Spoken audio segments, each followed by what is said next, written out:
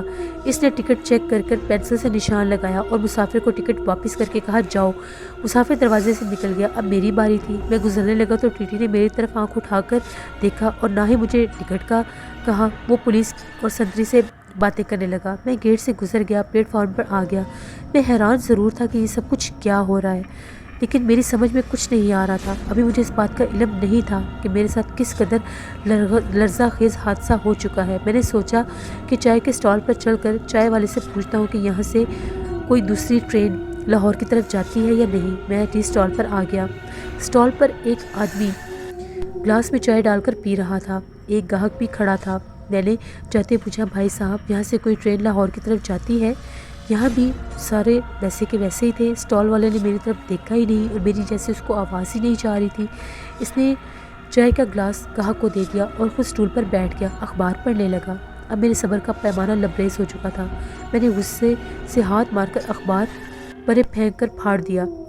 یہاں کے سب لوگ بہرے ہیں۔ جیسے میں نے اسٹال والے کے ہاتھ سے اخبار چھین کر پرے پھینکا، وہ دہشت زدہ ہو کر گاہک کی طرف دیکھنے لگا جو میرے ساتھ ہی کھڑا تھا۔ اس نے گاہک سے کہا آپ پاگل تو نہیں ہو گئے؟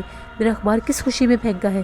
گاہک حیران ہو کر بولا بھائی میں تو چائے پی رہا ہوں، میں نے تو تمہارے اخبار کو چھوا تک نہیں، اور مجھے کیا ضرورت ہے تمہارے اخبار کو چھو کر پھینکنے کی یا پھاڑنے کی؟ گاہک اور زیادہ حیران ہو کر بولا میں تو یہی سمجھ رہا تھا کہ شاید تم نے خود نیچے پھینک دیا ہے۔ اب مجھے مزید برداشت نہیں ہو رہا تھا۔ میں نے اپنے ساتھ کھڑے گاہک کو بازو اپنی طرف کھینچا اور کہا بھائی صاحب اسٹیشن کا سارا عملہ بہرا ہو گیا ہے، آپ ہی مجھے بتائیں یہاں سے کوئی ٹرین جاتی ہے یا نہیں؟ جیسے میں نے گاہک کا بازو پکڑا، اسے اپنی طرف ذرا سا کھینچا، اس کی آنکھیں پھیل گئیں۔ اس نے لرزتی آواز میں کہا یہاں کوئی ہے؟ میں نے کہا ارے بھائی صاحب میں ہوں، آپ کے سامنے کھڑا ہوں، میری بات کا جواب دیجیے۔ اس کے ساتھ ہی میں نے اس کے بازو کو بڑے آرام سے پکڑا۔ بازو پکڑ کر گاہک کی چیخ نکل گئی۔ وہ بھوت بھوت پکارتا ہوا اپنا بازو چھڑکتا ہوا گیٹ کی طرف دوڑنے لگا۔ اسٹال والے کی طرف دیکھا، وہ بے حد خوف زدہ تھا۔ میں پلیٹ فارم سے اٹھا اور کاؤنٹر پر جا کر چیخ چیخ کر کہنے لگا تم لوگ میری بات کا جواب کیوں نہیں دے رہے؟ پلیٹ ٹکڑے ٹکڑے ہو گئی۔ اسٹال والا بھی بھوت بھوت پکارتا ہوا دوسری طرف چلا گیا۔ اب مجھے اپنے اوپر کوئی شک سا ہونے لگا۔ مجھے یہ شک ہو رہا تھا کہ شاید میرے میں کوئی اور تبدیلی آ گئی ہے، اور یہ اس قسم کی تبدیلی ہے جس کی وجہ سے مجھے کوئی دیکھ نہیں پا رہا۔ میرے وہم و گمان میں بھی نہیں تھا کہ میرے ساتھ کیا ہو چکا ہے۔ میں کچھ گھبرا گیا۔ آخر ان آدمیوں کے منہ سے بھوت بھوت کی آوازیں کیوں نکلی تھی؟ اسٹال پر شور برپا ہو گیا، ادھر ادھر سے لوگ جمع ہو گئے۔ ایک پولیس والا بھی آ گیا۔ اس کے خیال میں یہاں کوئی نئی مصیبت میں پھنس گیا ہے۔ سارے رام رام کرتے ہوئے دوسری طرف بھاگ اٹھے۔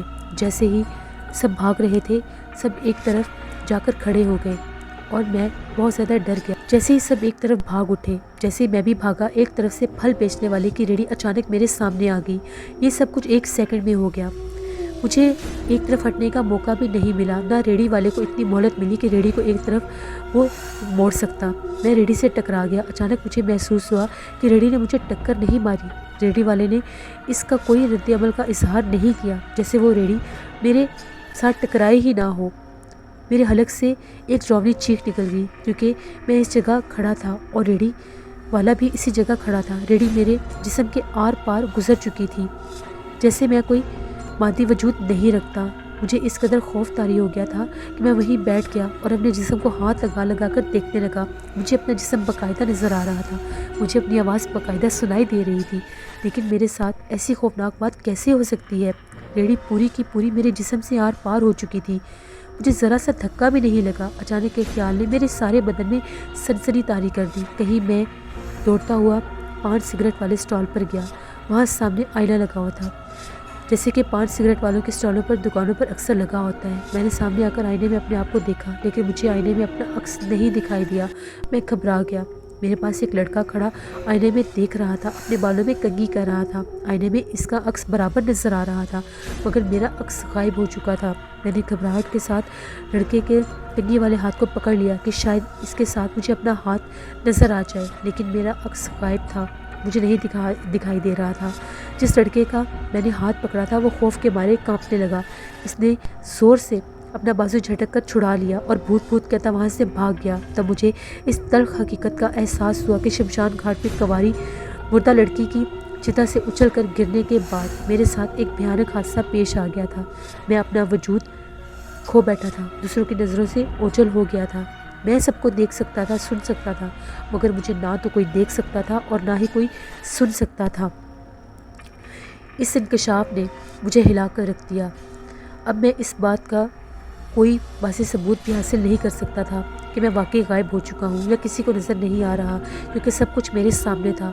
پلیٹ فارم پر شور مچ گیا کہ وہاں کوئی بدرو آ گئی ہے جو لوگوں کو ڈرا رہی ہے۔ پلیٹ فارم پر چند ایک مسافر بیٹھے تھے، وہ بھی بھاگ کر اسٹیشن کی ڈیوٹی میں چلے گئے۔ صرف پولیس کے 2-3 سنتری اور اسٹیشن ماسٹر پلیٹ فارم پر موجود تھے، جو دیکھنے میں ڈرے ڈرے سے لگ رہے تھے، مگر اپنے خوف کو مسافروں کو یہ کہہ کر چھپا رہے تھے کہ تم لوگ پاگل ہو گئے ہو، یہاں کوئی بدرو نہیں ہے، واپس آ جاؤ، ٹرین آنے والی ہے۔ ایک آدمی زور زور سے گھنٹی بجانے لگا، یہ گاڑی آنے کا اشارہ تھا۔ مسافر گھنٹی کی آواز سن کر پلیٹ فارم پر واپس آنا شروع ہو گئے۔ میں ایک خالی بینچ پر سر جھکائے خاموشی اور پریشانی کے حال میں بیٹھا تھا، بار بار اپنے جسم پر ہاتھ لگا کر خود کو محسوس کر رہا تھا۔ میں نے 2-3 بار اپنا نام لے کر آواز بھی بلند کی، مجھے آواز بڑی صاف سنائی دے رہی تھی۔ میرا جسم بالکل نارمل تھا، میری سماعت، میری بینائی، احساس لمس، میرے سوچنے سمجھنے کی صلاحیت، یہ سب کچھ معمول کے مطابق نارمل تھا۔ اگر کوئی تبدیلی واقع ہوئی تھی تو صرف اتنی کہ میں دوسروں کی نظروں سے اوجھل ہو گیا تھا۔ نہ میں کسی کو نظر آ رہا تھا، نہ کوئی میری آواز سن سکتا تھا۔ میں دوسرے کو پکڑ کر چھو سکتا تھا، لیکن کوئی دوسری چیز مجھے چھو نہیں سکتی تھی، مجھے دیکھ نہیں سکتی تھی، مجھے پکڑ نہیں سکتی تھی۔ یہ ایک نایاب عذاب تھا جو مجھ پر نازل ہو چکا تھا۔ مجھے یقین ہو گیا تھا یہ کام سوائے پاتالی چڑیل کے اور کسی کا نہیں ہو سکتا۔ اس نے ایک دوسری طرح سے مجھ پر اپنا حملہ کیا تھا، لیکن اس بات کی مجھے حیرانی تھی کہ اب تک پاتالی میرے سامنے کیوں نہیں آئی۔ وہ تو جب تک جس وقت جہاں بھی ہوگی میرے سامنے خود کو ظاہر کرتی ہے اور مجھے اپنی گرفت میں لے لیتی ہے، اپنے قبضے میں کر لیتی ہے۔ پاتالی ابھی تک ظاہر کیوں نہیں ہوئی اور اس نے مجھے کیوں نہیں پکڑا؟ یہ ایک نیا معمہ میری عقل سے باہر ہوتا جا رہا تھا۔ جب مجھے اس حقیقت کا ثبوت مل گیا کہ میں دوسروں کو نظر نہیں آ رہا، ان کی نظروں سے غائب ہو چکا ہوں، تو میں سوچنے لگا اب مجھے کیا کرنا چاہیے۔ میرے سامنے ایک ہی راستہ تھا کہ میں اپنی ہمدرد کامنی کے پاس جاؤں اور اس سے کہوں کہ مجھے اس مصیبت سے نجات دلائے۔ اتنے میں گاڑی پلیٹ فارم پر داخل ہو گئی اور مجھے لاہور کے بجائے کھنڈوا جانا تھا۔ ممبئی جھانسی ریلوے لائن پر آتا تھا۔ میں کسی سے پوچھ نہیں سکتا تھا یہ گاڑی کس طرف جا رہی ہے۔ ٹرین کی رفتار آہستہ ہو گئی۔ میں ٹرین کے ڈبوں کو دیکھنے لگا۔ بوگیوں میں جگہ جگہ پر تختی لگی ہوئی تھی جس پر لکھا ہوا تھا یہ گاڑی کہاں جا رہی ہے۔ آج کل تو بھارت کے ٹرینوں پر ہندی میں اسٹیشن کے نام لکھے ہوتے ہیں، لیکن ان دنوں میں ہندوستان پر انگریزوں کی حکومت تھی اور بوگیوں پر اردو میں ہی اسٹیشن کا نام لکھا ہوتا تھا۔ ایک بوگی میرے سامنے سے گزری، اس کی تختی پر میں نے غور سے پڑھا۔ تختی پر ممبئی لکھا تھا۔ میں نے خدا کا شکر ادا کیا، مجھے ممبئی جانے والی ٹرین مل گئی تھی۔ کھنڈوا اسی لائن پر آتا تھا۔ ٹرین رکی تو میں ایک ڈبے میں داخل ہو گیا۔ یہ ایک 2nd کلاس کا ڈبہ تھا۔ اس سے مجھے کوئی فرق نہیں پڑتا تھا میں کس کلاس کے ڈبے میں داخل ہو سکتا ہوں، کیونکہ مجھے تو کوئی دیکھ نہیں سکتا تھا۔ یہ ڈبہ خالی تھا، وہاں کوئی مسافر نہیں تھا۔ میں کونے میں کھڑکی کے پاس جا کر بیٹھ گیا۔ گاڑی چل پڑی۔ طرح طرح کے پریشان کر دینے والے خیال میرے ذہن میں آ رہے تھے۔ میں کیا کرتا، میں کہاں جاتا، میں کیا تھا، میں کیا بن گیا، نہ جانے آگے میرے ساتھ کیا کچھ ہوگا۔ اس قسم کے مافوق الفطرت تجربات مجھے پہلے کبھی پیش نہیں آئے تھے۔ میں نے الف لیلا کی کہانیوں میں غائب ہونے والے جن بھوتوں کے قصے پڑھے تھے، آج وہی کچھ میرے ساتھ ہو رہا تھا۔ میں بار بار اپنے جسم کو ہاتھ لگا کر دیکھتا تھا۔ میرا جسم بالکل ویسا تھا ایک صحت مند نوجوان کا جیسے ہوتا ہے۔ پھر یہ سب کیسے ہو گیا کہ میں کسی کو نظر نہیں آ رہا، صرف میں اپنے جسم کو دیکھ سکتا ہوں اور کوئی نہیں۔ یہ بہت بڑی اذیت تھی۔ ٹرین رات کے اندھیروں کو چیرتی ہوئی اپنی منزل کی طرف رواں دواں تھی۔ مجھے بہن بہت یاد آ رہی تھی۔ آخر اس وقت میں جس حالت میں تھا میں اس کے پاس بھی نہیں جا سکتا تھا۔ شاید وہ مجھے یاد کر کے روتی ہوگی کہ میرا بھائی کہاں چلا گیا ہے، یہی سوچتی ہوگی کہ پتہ نہیں میرے بھائی کو کچھ ہو گیا ہے۔ انہی خیالوں میں میں نے اپنی آنکھیں بند کر لیں۔ خدا کے حضور ایک بار پھر اپنے گناہوں کی معافی مانگنے لگا۔ یا اللہ تو مجھے معاف کر دے۔ کھڑکی کے ساتھ سر لگا لیا۔ نہ جانے کب مجھے نیند نے اپنی آغوش میں لے لیا۔ خواب میں دیکھتا ہوں کہ میری بہن آسما ایک اونچی پہاڑی پر کھڑی ہے۔ اس نے بازو کھول رکھے ہیں، ایسا لگ رہا ہے وہ پہاڑی سے نیچے چھلانگ لگانے لگی ہے۔ نیچے سمندر کی گہری لہریں ہیں جو طوفان کی طرح شور مچاتی ہوئی سمندر میں رواں دواں ہیں۔ میں اس کو آواز دیتا ہوں، اس کی طرف بھاگ کر جا رہا ہوں۔ آسمان نیچے سمندر میں چھلانگ مت لگانا، لیکن وہ میری آواز بالکل نہیں سن رہی۔ جیسے میں اس کے پاس پہنچتا ہوں، اس نے پہاڑی سے نیچے چھلانگ لگا دی۔ میں چیخ مار کر اس کے پیچھے کود جاتا ہوں۔ مجھے ایسا لگتا ہے جیسے کسی نے مجھے پیچھے سے دھکا دیا تھا۔ میں نے اپنے آپ کو ایک اندھیری سرنگ میں گرتے محسوس کیا۔ پھر اچانک ایک عفریت بھیانک منہ کھولے میری طرف اوپر کو آتا ہے۔ مجھے ایک جھٹکا سا لگتا ہے اور میری آنکھ کھل جاتی ہے۔ میں پھٹی پھٹی آنکھوں سے خالی ڈبے کو دیکھنے لگا۔ ٹرین پوری رفتار سے جا رہی تھی۔ ڈبے میں صرف ایک بتی جل رہی تھی۔ کھڑکی کے باہر اندھیرا ہی اندھیرا تھا۔ میں نے آنکھیں بند کر لی۔ مجھے ڈر لگ رہا تھا کہیں پھر وہ بھیانک میرے سامنے نہ آ جائے۔ میں توبہ استغفار پڑھنے لگا۔ تھوڑی دیر کے بعد ٹرین کی رفتار آہستہ ہونا شروع ہو گئی۔ کوئی اسٹیشن آ رہا تھا۔ میں نے کھڑکی سے باہر سامنے کی طرف دیکھا۔ دور کسی شہر کی روشنیاں قریب آ رہی تھیں۔ ریل کی پٹریوں کا جال بچھا ہوا تھا۔ ٹرین ایک پلیٹ فارم پر آ کر رک گئی تھی۔ میں نے اسٹیشن کا نام پڑھ لیا تھا۔ یہ بھوپال شہر تھا۔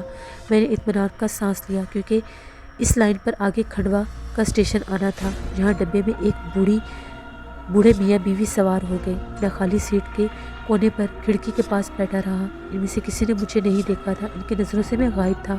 بھوپال سے ٹرین چل پڑی۔ مجھے اندازہ نہیں تھا کہ وہاں سے کھنڈوا کتنے فاصلے پر ہے، نہ ہی میں کسی سے پوچھ سکتا تھا۔ بوڑھے میاں بیوی بستر وغیرہ لگا کر لیٹ گئے۔ میں جاگ رہا تھا۔ نیند ویسے بھی میری آنکھوں سے غائب ہو چکی تھی۔ ٹرین اندھیرے جنگلوں میں سے گزر رہی تھی۔ چھوٹے چھوٹے اسٹیشن آئے۔ ٹرین انہیں چھوڑتی ہوئی آگے بڑھتی جا رہی تھی۔ بوڑھے میاں بیوی نے ایک دوسرے سے باتیں کرنا شروع کر دی۔ رات کے 2 بج چکے تھے۔ میں ان سے پوچھنا چاہتا تھا کہ کھنڈوا کتنی دور ہے، مگر اس ڈر سے نہیں پوچھ رہا تھا کہ وہ میری آواز نہیں سن سکتے، نہ ہی میں انہیں نظر آؤں گا۔ اس خیال سے میں جاگ رہا تھا کہ کہیں میری آنکھ نہ لگ جائے اور کھنڈوا نہ گزر جائے۔ مجھے قطعی علم نہیں تھا کہ کھنڈوا اب زیادہ دور نہیں ہے۔ جب کافی اسٹیشن خالی چھوڑنے کے بعد گاڑی کی رفتار کم ہونے لگی تو بوڑھی عورت بستر لپیٹتے ہوئے اپنے خاوند سے کہنے لگی، کون سا اسٹیشن آ رہا ہے؟ بوڑھے خاوند نے اسے جواب دیا، کھنڈوا آ رہا ہے۔ میں نے باہر جھانک کر دیکھا، روشنیاں بڑے شہر کی تھیں۔ میں نے دل میں خدا کا شکر ادا کیا اور کہ میں اپنی منزل پر پہنچ گیا ہوں۔ مجھے دریائے نمرتا کے کنارے مرن گھاٹ کے کھنڈر میں کامنی سے ملنے جانا تھا۔ مجھے یقین تھا کہ یہ پاتالی چڑیل سے مجھے ضرور چھٹکارا دلانے میں میری مدد کرے گی۔